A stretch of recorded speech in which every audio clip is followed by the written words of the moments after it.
ભાઈ આવ્યું? હા ચાલો ચાલ નમસ્કાર મિત્રો, શું તમે જાણો છો અર્થશાસ્ત્ર?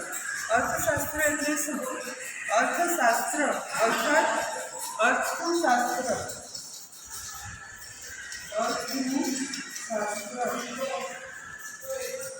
અર્થ એટલે શું? ધ્યાન આપો આ બાજુ ધ્યાન આપો ભારતીય સંસ્કૃતિના 4 ધ્યેયો છે: ધર્મ, બનાવે છે ધ્યાન આપો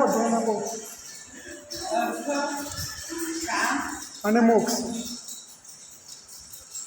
એમાં અર્થ અર્થાત કંઈક મેળવવું, કંઈક પ્રાપ્ત કરવું, અર્થોપાર્જન કરવું.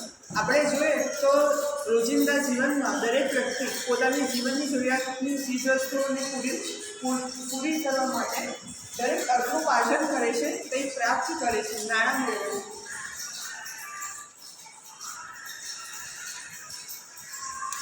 આ નાણાં પ્રાપ્ત કરવા માટે પણ તેને અલગ અલગ સેવાકીય પ્રવૃત્તિઓમાં જોડાવવું પડે છે,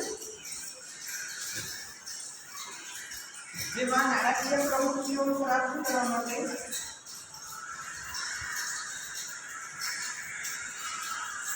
આર્થિક પ્રવૃત્તિઓમાં હાંસલ કરવો પડે છે.